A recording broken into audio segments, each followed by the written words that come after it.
Bagian pertama, definisi, penggunaan, komponen, dan kedudukan hadits dalam Islam.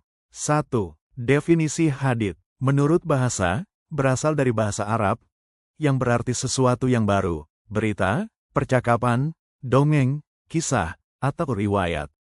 Dalam syariat, merujuk pada makna harfiahnya, al-hakikah al-lughawiyah. Contoh penggunaan kata hadits. Al-Quran, merujuk pada Al-Quran itu sendiri. Perkataan ini, sebaik-baik ucapan adalah kitabullah. Kisah, merujuk pada cerita atau riwayat, kisah Musa, cerita Bani Israel. Percakapan biasa, merujuk pada pembicaraan, Nabi membicarakan rahasia kepada istrinya, mendengarkan pembicaraan kaum yang membenci.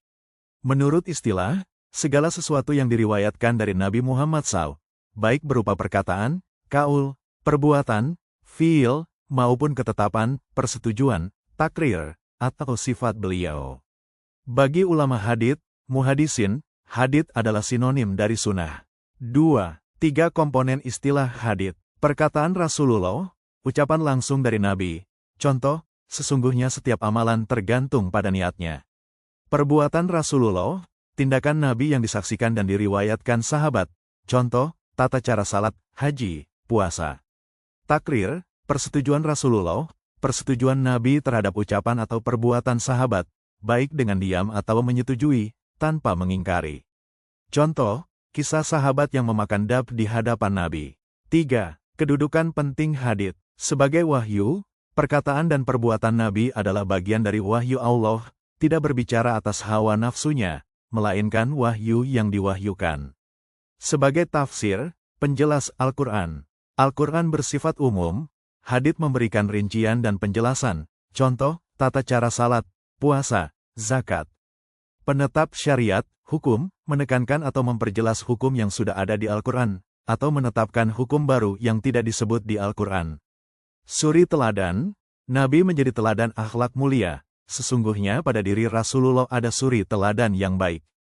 Menjaga Islam, ilmu hadits dengan metode sanad dan pengecekan ketat berperan penting dalam menjaga kemurnian ajaran Islam sepanjang zaman. Kesimpulan, hadits adalah sumber ajaran Islam kedua setelah Al-Quran. Hadits mencakup perkataan, perbuatan, persetujuan, dan sifat Nabi.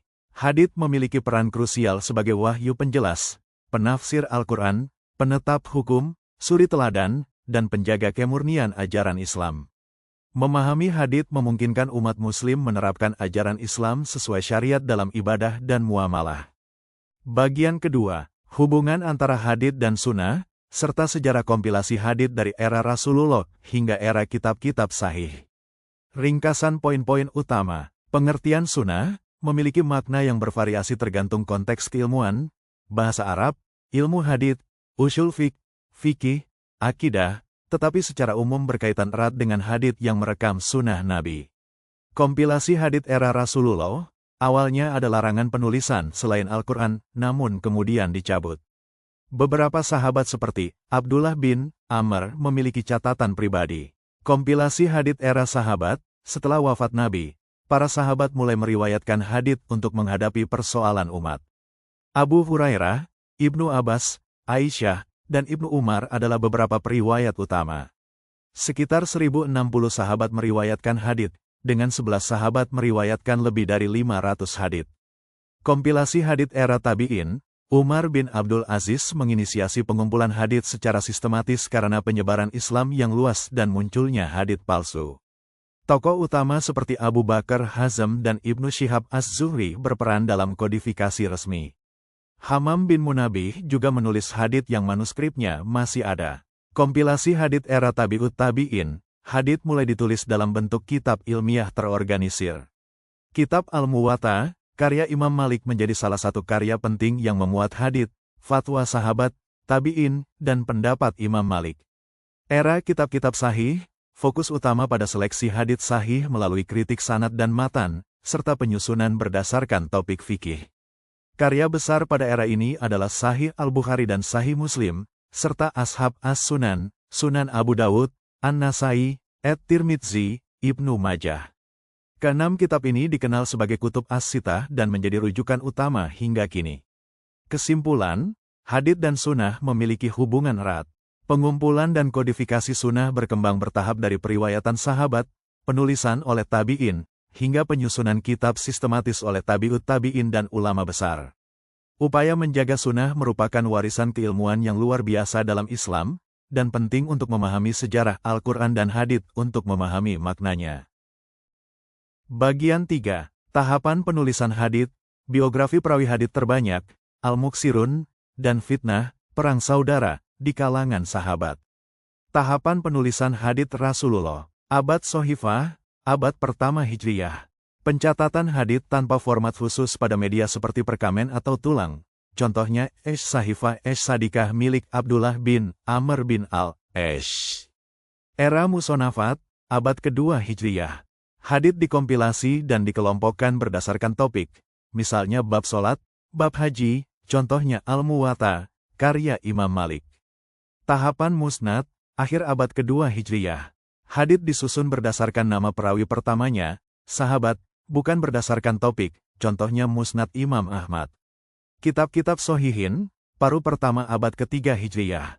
Kitab yang dirancang khusus hanya memuat hadis-hadis yang sahih saja, contohnya Sahih Al-Bukhari dan Sahih Muslim. Biografi para perawi hadits terbanyak, Al-Muksirun. Al-Muksirun adalah sebutan bagi sahabat yang paling banyak meriwayatkan hadits. Kebanyakan sunnah diriwayatkan oleh kurang dari 300 sahabat. Mereka banyak meriwayatkan karena memiliki waktu luang, mendapat doa khusus dari Rasulullah agar tidak lupa, dan merasa wajib menyampaikan ilmu. Beberapa perawi yang dibahas antara lain, Abu Hurairah, perawi hadits terbanyak, hafalannya pernah diuji dan dikonfirmasi kebenarannya oleh Aisyah. Abdullah bin Umar, dikenal sangat berhati-hati, tidak ikut serta dalam perang saudara, riwayatnya dianggap sempurna. Anas bin Malik, pelayan Rasulullah selama 10 tahun, mendapat doa Nabi sehingga dianugerahi umur panjang, rezeki berlimpah, dan banyak keturunan. Aisyah bintu Abu Bakar, istri Nabi, memiliki hafalan yang kuat, menguasai ilmu fikih, aktif berdiskusi, dan tidak segan mengoreksi kesalahan dalam riwayat. Abdullah bin Abbas, sepupu Rasulullah, didoakan Nabi menjadi penafsir Al-Quran terbaik, mempelajari hadits dari sahabat senior, rendah hati dan berdedikasi tinggi. Jabir bin Abdullah, salah satu sahabat termuda yang pertama masuk Islam dari Madinah, pengajar hadits rutin di Masjid Nabawi. Abu Said Al-Khudri, termasuk ahlu Sufah, ahli fikih terbaik di antara sahabat muda. Abdullah bin Amr bin Al-Ash, pemilik catatan hadits pribadi bernama Sahifah Sadikah, diakui lebih banyak mengetahui hadits karena bisa menulis. Fitnah, perang saudara, di kalangan sahabat. Dimulai setelah pembunuhan Khalifah Utsman bin Affan oleh para pemberontak, dipimpin oleh Abdullah bin Sabah, Al-Yahudi. Terjadi antara pasukan Ali bin Abi Thalib dan pasukan Muawiyah. Rasulullah menyebut kedua kelompok sebagai muslim dan mengisyaratkan pihak Ali lebih mendekati kebenaran. Sikap seorang muslim adalah tidak ikut campur dan menahan lisan dari mengkritik sahabat, karena semua sahabat terpercaya dan diridai Allah. Para ulama meyakini sahabat yang terlibat berbuat atas dasar ijtihad. Peran Khawarij adalah sekte berbahaya yang memerangi kedua pihak dan akhirnya membunuh Ali bin Abi Thalib. Secara keseluruhan, dokumen ini menyimpulkan bahwa penulisan hadits mengalami 4 tahapan utama.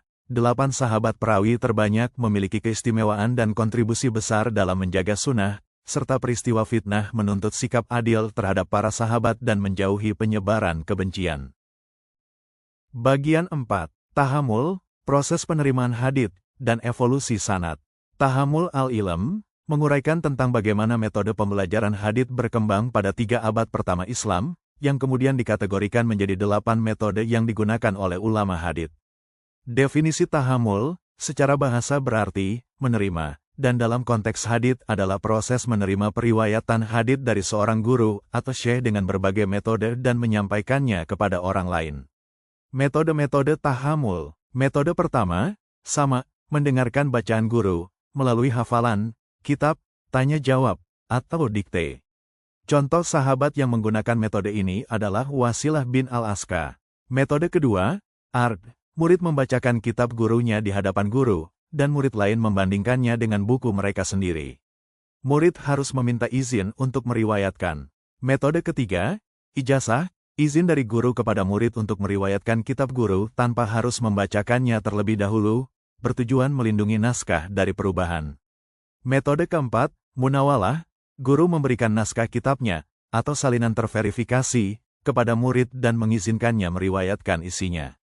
Metode kelima, kitabah, korespondensi atau surat menyurat, di mana guru menuliskan hadits dan mengirimkannya kepada murid untuk diriwayatkan, mirip pembelajaran jarak jauh. Metode keenam, ilm, pemberitahuan. Guru memberitahu murid bahwa hadits atau buku tertentu bisa diriwayatkan, dengan syarat murid memiliki salinan naskah terverifikasi dengan tanda tangan penulis. Metode ketujuh, wasiah. Wasiat kitab dari guru kepada murid sekaligus izin untuk meriwayatkan kembali. Metode kedelapan, wijadah. Penemuan sebuah kitab oleh penuntut ilmu yang tidak memperoleh izin riwayat dari gurunya, sehingga harus meriwayatkan dengan menyebutkan bahwa diperoleh melalui wijadah. Istilah dalam periwayatan hadits. Dalam periwayatan hadis, terdapat beberapa istilah penting yang menunjukkan cara sebuah hadis disampaikan dari guru kepada murid. Pertama, hadatsana. Istilah ini paling umum digunakan, dan menunjukkan bahwa ada komunikasi langsung antara guru dan murid. Kedua, ahbarana. Maknanya sama dengan hadatsana, yaitu menunjukkan penyampaian secara langsung. Ketiga, anbana. Istilah ini menunjukkan bahwa hadis disampaikan melalui izin meriwayatkan, atau dengan cara pemberian catatan hadis yang disebut munawalah. Keempat, sami'a. Biasanya diucapkan dalam bentuk, Fulan mengabarkan kepadaku bahwa ia mendengar Nabi bersabda. Artinya, perawi benar-benar mendengar langsung dari sumbernya. Terakhir, an. Ini adalah istilah yang paling lemah, karena mengandung keraguan. Bisa jadi perawi mengambil langsung dari gurunya, tapi bisa juga tidak. Absensi kehadiran di majelis-majelis hadits, para ulama mencatat absensi sebagai bentuk penjagaan terhadap sunnah Rasulullah. Evolusi isnad. Pada masa Rasulullah, segala perkataan, tindakan beliau dianggap sunnah. Rasulullah mengajarkan sahabat untuk mencatat. Sahabat yang lebih tua mengajar sahabat yang lebih muda, dan mereka juga mengajar orang-orang yang baru masuk Islam. Setelah Islam tersebar, muncul rantai periwayatan dari sahabat ke tabi'in, lalu tabi'in melakukan rihlah untuk belajar dari sahabat, dan sahabat menyampaikannya kepada tabi'ut tabi'in. Bagian 5. Tentang isnad, sanad dan matan dalam hadits. Isnad, sanad, adalah perawi yang meriwayatkan hadits, dimulai dari penulis kitab hadits hingga sahabat yang meriwayatkannya. Ini juga disebut rantai-rantai periwayatan. Pola isnad, sanad menunjukkan bagaimana riwayat Nabi berpindah antar generasi. Semakin jauh waktu dari Nabi, semakin panjang sanad dan semakin banyak perawi. Matan adalah teks hadits itu sendiri yang berisi perkataan, perbuatan, persetujuan, atau deskripsi fisik Rasulullah.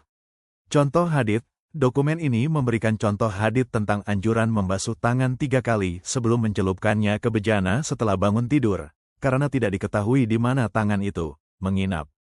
Hadits ini diriwayatkan oleh 13 murid Abu Hurairah dan kemudian oleh 16 ulama dari murid-murid Abu Hurairah.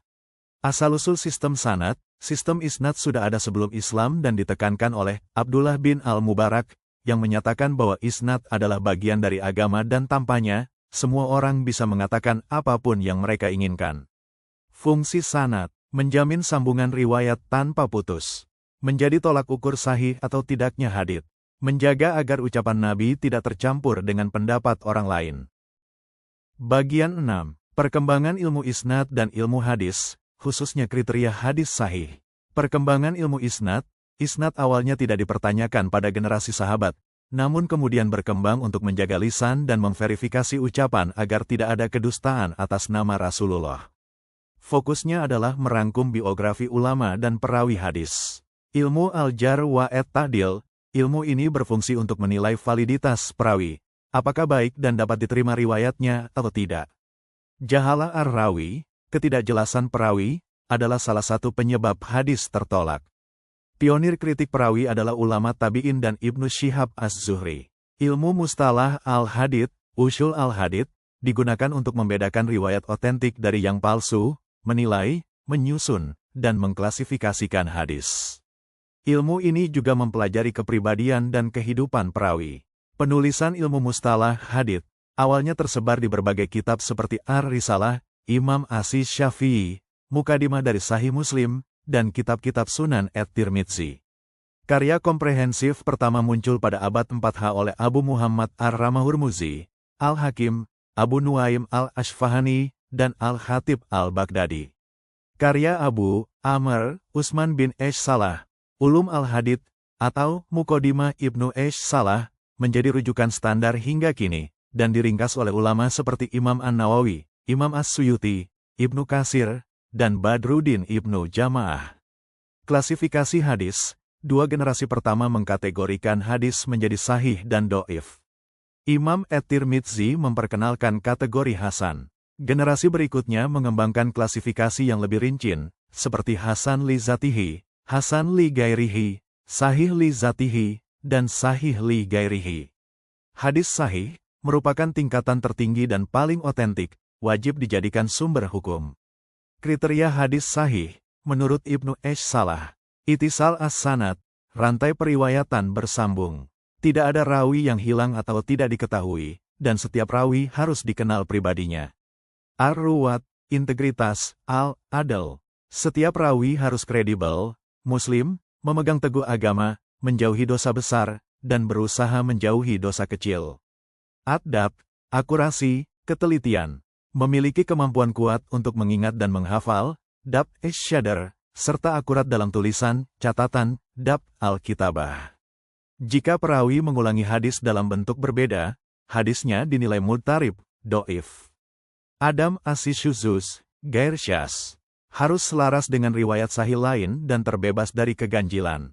Hadis syaz adalah hadis yang diriwayatkan oleh rawi sikah tetapi menyelisihi riwayat yang lebih sikah. Adam al-ilah, terbebas dari segala cacat tersembunyi. Kemampuan mengidentifikasi ilah disebut mauhibah, yang dikuasai oleh ulama tertentu seperti Imam Al-Bukhari dan Ali bin Al-Madini. Secara keseluruhan, dokumen ini menjelaskan evolusi studi hadis, pentingnya validasi perawi, dan kriteria ketat untuk menentukan keautentikan hadis, terutama hadis sahih.